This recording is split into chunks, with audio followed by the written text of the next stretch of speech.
உலகத்தோட 7 அதிசயங்களில் 7வது அதிசயமாக இருக்கிறது தாங்க தாஜ்மஹால். அப்படிப்பட்ட தாஜ்மஹாலை 7வது இடத்துலேருந்து தூக்கிட்டு ஒரு மனுஷனை வைக்கணும்னு நினச்சா அது நம்ம தோனி தாங்க. 7ங்கிற நம்பர் அவரோட வாழ்க்கையில் நிறைய இன்ஃப்ளூயன்ஸ் பண்ணிருச்சு. அவரு பார்த்திங்கன்னா நம்மளோட வாழ்க்கையில் நிறைய இன்ஃப்ளூயன்ஸ் பண்ணிட்டாரு. ரீசெண்டாக பார்த்திங்கன்னா சிஎஸ்கேவோட கேப்டன்லேருந்து தோனி விட்டு கொடுத்துட்டாரு. இது மட்டும் இல்லாமல் ஒரு எம்எஸ் தோனியோட ஃபேனாக இந்த வீடியோவில் நான் ஃபுல்லாக பேச போகிறேன்.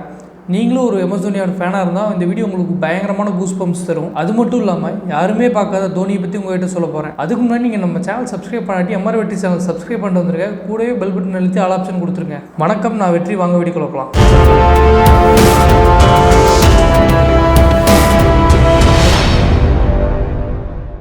ரீசெண்டாக பார்த்தீங்கன்னா தோனி அவரோட கேப்டன்சி பதவி விட்டு கொடுத்து ருத்ராஜ் கேக்வாடா அவர் கேப்டனாக அறிவிக்கும்படி சொல்லிட்டாரு. இதுக்கு முன்னாடி ஆல்ரெடி நடந்துக்கிட்டு இருக்க விஷயங்களை இப்போ பார்ப்போம். ஐபிஎல்லோட 2022 சீசன்லேயே பார்த்தீங்கன்னா தோனி அவரோட கேப்டன்சியை ஜடேஜாவுக்கு விட்டு கொடுத்து அந்த சீசன் ஃபுல்லாக பாதி இது ஜடேஜா தாங்க கேப்டனாக பொறுப்பெடுத்து பண்ணார். அந்த சீசனில் முக்கால்வாசி மேட்ச் பார்த்தீங்கன்னா சிஎஸ்கே பயங்கரமான சொதப்பல். ஜடேஜானாலையும் அந்த ப்ரெஷர் தாங்கவே முடியலைங்க.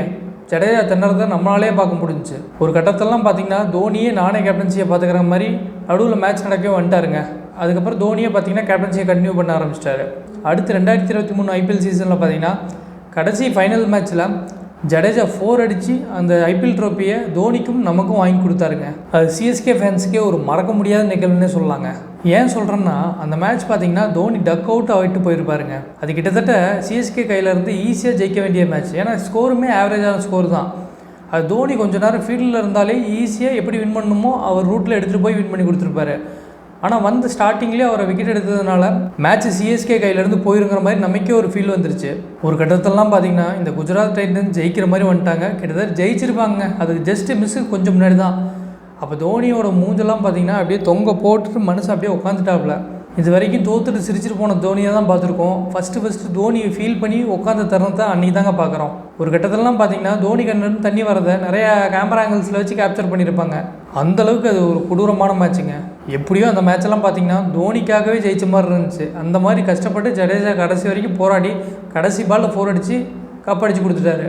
அடுத்து இந்த ஐபிஎல் சீசன் ஆரம்பிக்கிறதுக்கு முன்னாடியே பார்த்தீங்கன்னா மும்பை இந்தியன்ஸ் டீமோட மேனேஜ்மெண்ட்டு அவங்களோட டீம் கேப்டனான ரோஹித் சர்மாவை தூக்கிட்டு ஹர்திக் பாண்டியாவை கொண்டு வந்துட்டாங்க.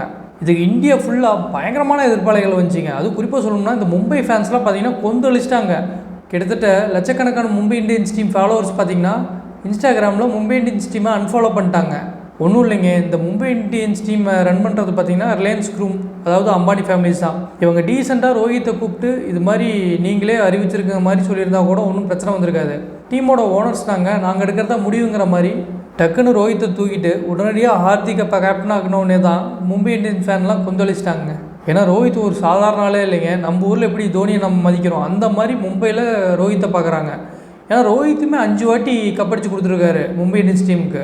இன்னொன்று ஃபஸ்ட்டு 5 வாட்டி கப்படித்த டீம் எதுன்னு பார்த்தீங்கன்னா அதோட கேப்டன் யாருன்னு பார்த்தீங்கன்னா அது ரோஹித் சர்மா தான். அது மும்பை இந்தியன்ஸ் தான். அதுக்கப்புறம் தான் சிஎஸ்கேலாம். சரிப்பா, இந்த ஹார்திக் பாண்டியா பார்த்தீங்கன்னா மும்பையில் எஸ்டாப்ளிஷ் ஆன பிளேயர் தானே, இவருக்கு எதுக்கு மும்பை ஃபேன்ஸ் இவ்வளோ எதிர்ப்பு காமிக்கிறாங்கன்னு கேட்டிங்கன்னா, ஹார்திக் பாண்டியா குஜராத் டீம் போனாருங்க. அங்கே போய் கேப்டனாக இருந்து கப்பையும் வாங்கி கொடுத்துட்டாரு. அதுக்கப்புறம் மும்பை இந்தியன்ஸை பார்த்து கொஞ்சம் ஏதோ வாங்கி விட்டார் போல இருக்குது. அதில் கடுப்பான மும்பை இந்தியன்ஸ் ஃபேன்ஸ் பார்த்தீங்கன்னா இப்போ வரைக்கும் அவரை வச்சு செஞ்சுட்ருக்காங்க. இது போதாதுன்னு அடுத்து வர இந்தியன் வேர்ல்டு கப் T20 மேட்ச்சுக்கு பார்த்தீங்கன்னா யார் கேப்டனாக இருக்கிறதுங்கிற மாதிரியான ஒரு ஸ்பெகுலேஷன் போயிட்டு இருந்துச்சு. இதை தெளிவாக பிசிசி ரோஹித் சர்மா தான் கேப்டன், ஹார்திக் பாண்டியா வைஸ் கேப்டனுங்கிற மாதிரி அறிவிச்சிட்டாங்க. எனக்கு என்னமோ இது பிசிசி வேணும்னே பண்ண மாதிரி இருக்குங்க. ஏன்னா கொஞ்ச நாளுக்கு முன்னாடி பார்த்தீங்கன்னா ஹார்திக் பாண்டியா தான் கேப்டனாக இருக்கிற வர வாய்ப்பு இருக்கிற மாதிரி நிறையா ஸ்டாக்ஸ் போயிட்டு இருந்துச்சு. இப்போ பார்த்தீங்கன்னா இதை மாற்றி சொல்லியிருக்காங்கன்னா என்னமோ பின்னாடி நடந்திருக்குன்னு தாங்க தோணுது. அது மட்டும் இல்லாமல் இந்த விஷயம் பார்த்தீங்கன்னா இந்த காயப்பட்ட மும்பை ஃபேன்ஸுக்கு கொஞ்சம் ஆறுதலாக இருந்துச்சுங்க. இன்னொன்று நம்ம முக்கியமாக பார்க்க வேண்டிய விஷயம் பார்த்திங்கன்னா இந்த மும்பை இந்தியன் டீம் ரன் பண்ணுறது ஒரு கார்ப்பரேட் நிறுவனமான ரிலையன்ஸ் குரூப்ஸ். ஒரு கார்ப்பரேட் எப்படி யோசிப்பாங்கன்னு நம்மளுக்கு நல்லா தெளிவாகவே தெரியும். அது மட்டும் இல்லாமல் கார்ப்பரேட் அதிகமாக ஃப்யூச்சரை மட்டும் தான் யோசிப்பாங்க.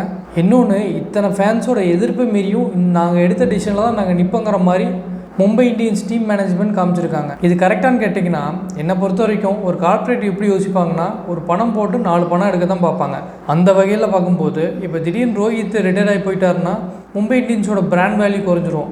அந்த ஆங்கிளில் அவங்க யோசிப்பாங்க. அப்போ அடுத்து ஃபியூச்சர் கேப்டனை ரெடி பண்ணி ஆகணுங்க ஒரு கட்டாயத்துக்கு தள்ளப்படுறாங்க. அப்போ திடீர்னு ஒரு எம்டி ஸ்பேஸ் கிரியேட் ஆச்சுன்னா மும்பை இந்தியன்ஸுங்கிற ஃப்ரான்ச்சைஸோட வேல்யூ பார்த்திங்கன்னா ட்ராப் ஆயிரும். அந்த ஒரு காரணத்தினால அவங்க ஃப்யூச்சர் நல்லா யோசிச்சு ஹார்திக்கே கொண்டு வந்துட்டாங்க. இன்னொன்று ஃபேன்ஸ் கிட்ட இருந்து பயங்கரமான எதிர்ப்பாளர்கள் கிளம்புன்னு அவங்களுக்கு நல்லாவே தெரியும். ஆனால் ட்ரோஃபியை வின் பண்ணி கொடுத்துட்டா ஃபேன்ஸும் அமைதியாகிடுவாங்கங்கிறது அதையும் தெரிஞ்சு வச்சுருப்பாங்க. இதெல்லாம் ஓகேங்க, இவங்க பிஸ்னஸ் பண்ணுறாங்க, அதுக்கு தகுந்த மாதிரி இவங்களோட ஃப்யூச்சரை யோசிச்சு முடிவுகள் எடுத்திருக்காங்க. ஆனால் இவங்க ரோஹித்துக்கிட்ட கேப்டன்சியை வாங்கி கொடுத்தது பார்த்திங்கன்னா, எப்போ அவங்க கேப்பத்தா இந்த நீ போட்டு போ அந்த மாதிரி இருக்குங்க.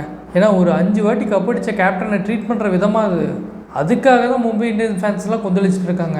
இதே ப்ரெஷர் தாங்க சிஎஸ்கே மேனேஜ்மெண்ட்டுக்கும் இருந்துச்சு. ஆனால் அவங்க பார்த்திங்கன்னா அப்படியே அழகாக தோனியை டியூன் பண்ணி தோனி வழியாகவே ருத்ராஜ் கேக்வாடை கேப்டனாக அறிவிங்க மாதிரி அப்படியே மோல்டு பண்ணி கொண்டு வந்து வெளியே ரிலீஸ் பண்ணிட்டாங்க. அதுவும் முன்னாடியே ரிலீஸ் பண்ணால் ஏதாச்சும் பிராண்ட் வேல்யூ குறைஞ்சுன்ட்டு கரெக்டாக இந்த ஐபிஎல் மேட்ச்சுக்கு முன்னாடி ரிலீஸ் பண்ணிட்டாங்க. இது தாங்க நல்ல ஒரு புத்திசாலியான டீமோட ஸ்ட்ராட்டஜி. இதிலேருந்தே சிஎஸ்கே டீமோட மேனேஜ்மெண்ட் எவ்வளோ பெரிய புத்திசாலியான ஆளுங்கன்னு தெரிஞ்சுக்கலாம். சரி, தோனி இது வரைக்கும் ஐபிஎல்லில் பண்ண சாதனைகள்லாம் பார்த்தீங்கன்னா சிஎஸ்கே டீமை இது வரைக்கும் 10 வாட்டி ஃபைனல்ஸை கூப்பிட்டு போயிருக்காங்க. அதுலேயும் குறிப்பாக 2010 2013 வரைக்கும் தொடர்ந்து 4 வாட்டி ஃபைனல்ஸ் கூப்பிட்டு போயிருக்காரு. அப்புறம் 2020 2022 பார்த்தீங்கன்னா சிஎஸ்கே டீம் பிளேயர்ஸோட வீட்டுக்கு போயிட்டாங்க. நடுவில் 2 வருஷம் சிஎஸ்கே டீமை பேன் பண்ணிட்டாங்க. அப்போ தோனி பார்த்தீங்கன்னா ரைசிங் பூனே ஜெயின்ஸுங்கிற அந்த டீம் கேப்டன்சியாக பண்ணிட்டு இருந்தார். அதில் ஒரு வருஷம் பார்த்தீங்கன்னா அந்த டீமே ஃபைனல் கூப்பிட்டு போயிருப்பார். கொஞ்சம் கப்படிக்கிறதுக்கு ஜஸ்ட்டு வரைக்கும் போயிட்டார், ஆனால் கப்படிக்க முடியாமல் போயிடுச்சுங்க. ஐபிஎல் ஹிஸ்ட்ரியில் பார்த்தீங்கன்னா இது வரைக்கும் தோனி 235 மேட்சஸ் ஆடி இருக்காரு. அதில் 142 மேட்சஸை வின் பண்ணி கொடுத்துருக்காரு. அவர் 90 மேட்சஸில் தோற்றுருக்காரு. 2 மேட்ச்சில் ரிசல்ட் டிக்ளேர் பண்ணாமல் விட்டாங்க, இன்னொரு மேட்ச்சில் டை ஆயிடுச்சுங்க. இவரோட கேப்டன்சியில் பார்த்தீங்கன்னா சிஎஸ்கே டீம் இது வரைக்கும் 5 வாட்டி கப்படிச்சிருக்காங்க. அதில் 2010 2011 2018 2021 அப்புறம் ரீசெண்டாக 2023. இது மட்டும் இல்லாமல் சாம்பியன்ஸ் ட்ரோஃபி லீக்லேயுமே இவங்க போய் கப்படிச்சுட்டு வந்திருக்காங்க. அது 2010 2014 அடித்து கொடுத்துருக்காரு.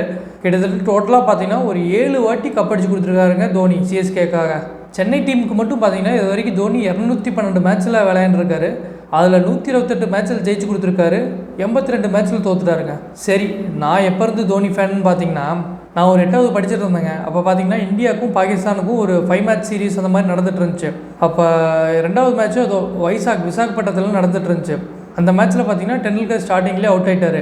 நான் ஸ்கூலில் எஸ்எம்எஸ் வழியாக ஸ்கோரை கேட்டுட்டு அப்படியே அமைதியாக விட்டேன்.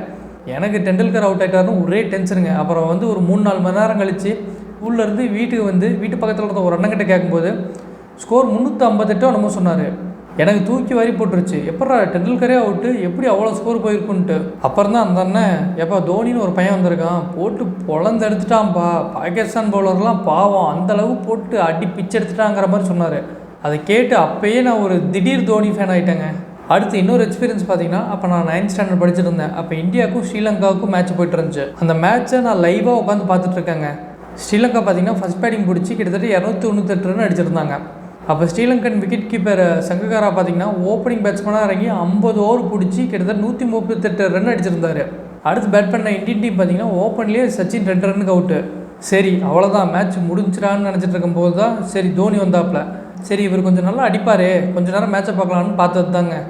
ஓப்பனிங் பவர் பிளேலேயே சமிந்தா வாசை போட்டு பொழந்து எடுத்துட்டாருங்க. அந்த காலகட்டங்களில் சமிந்தா வாசை அந்த மாதிரி பொழந்த பேட்ஸ்மேன் யாரையுமே பார்த்தது கிடையாதுங்க. எனக்கு என்னமோ ஸ்ரீலங்கன் டீம் பிளேயர்ஸே பார்த்துருக்க மாட்டாங்கன்னு நினைக்கிறேன். அந்தளவுக்கு சமிந்தா வாஸ் அடி வாங்கினாப்புல. சமிந்தா வாஸை பற்றி சொல்லணும்னா இந்த காலத்தில் பும்ரா எப்படி இருக்காருங்க, அந்த மாதிரி தாங்க அவர் அந்த காலத்தில். பேர்பட்ட பவுலரையே போட்டு சிக்ஸாக போட்டு பொழந்து எடுத்துட்டாரு தோனி. அடுத்து முரளி. தோனியோட பவர் பார்த்திங்கன்னா முரளியும் விட்டு வைக்கல. தோனி கொஞ்சம் சாமர்த்தியமாக முரளியை ஹேண்டில் பண்ணிட்டாருங்க. தூக்கி ஆடாமல் முரளியை பார்த்திங்கன்னா ஸ்ட்ரெயிட்லேயே அடிக்க வேண்டியது. ஒரு பால்லாம் பார்த்திங்கன்னா முரளியோட காலில் அந்த ஷூ இருக்குது பாருங்கள், ஸ்டெம்பு கிட்ட இருந்து பவுல் பண்ணிகிட்டு இருக்காரு. ஷூவில் பட்டு 4 போயிருக்கு. 4 லைன் எங்கே இருக்குது, கால் இங்கே பட்டு அங்கே 4 போயிருக்குன்னா என்ன பவரில் அடிச்சிருப்பாருன்னு பாருங்க. ஸ்ரீலங்கன் டீம் கேப்டனுக்கு தெரிஞ்சு போச்சு, முரளினாலேயும் ஒன்றும் பண்ண முடியல, வாஸ்னாலேயும் ஒன்றும் பண்ண முடியல, மேட்ச் அவ்வளோதான்ட்டு. அடுத்து வேறு என்னென்ன ஆப்ஷன் இருக்கோ எல்லாத்தையும் ட்ரை பண்ணலான்ட்டு அப்புறம் பார்த்தீங்கன்னா உப்புல் சந்திரான்ட்டு ஒரு லெக் ஸ்பின் பவுலர் இருந்தார். அவரை பவுல் பண்ண வச்சார் ஸ்ரீலங்கன் கேப்டனு.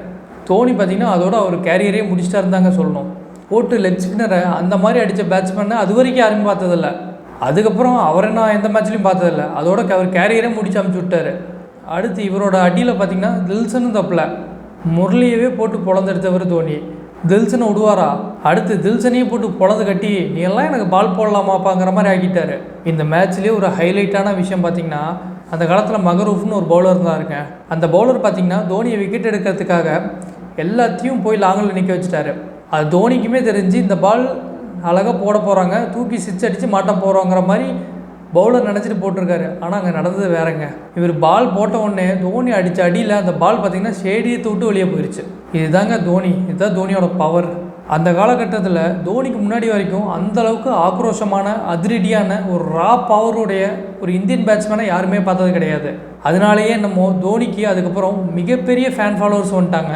இன்னொரு இன்சிடென்ட் அந்த மேட்ச்சில் பார்த்தீங்கன்னா, அந்த ஸ்ரீலங்கன் டீமோட விக்கெட் கீப்பரான சங்காரா பார்த்தீங்கன்னா அந்த மேட்ச்சில் ஓப்பனிங் இறங்கி 50 ஓவர் பிடிச்சி 132 ரன் தான் அடிச்சிருப்பார்.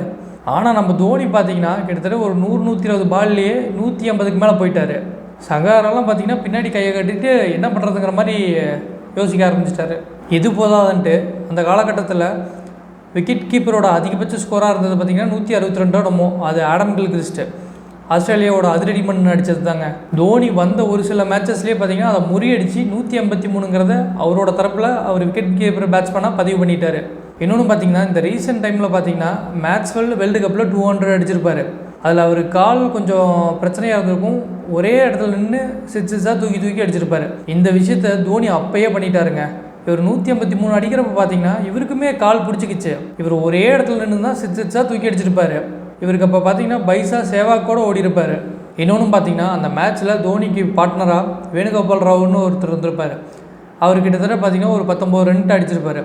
அவர் அந்த ரன்னை மட்டும் அடிக்காமல் இருந்தால் தோனி அப்பயே 200+ அடிச்சிருப்பாருங்க. அந்த மேட்ச்சில் தோனி டார்கெட்டை நெருங்க பார்த்தீங்கன்னா இவரும் அதிரடி அப்போ காமிக்க ஆரம்பிக்கிறாரு. அது வரைக்கும் சும்மா தான் பால் உட்காந்து சாப்பிட்டுட்டு இருந்தார்.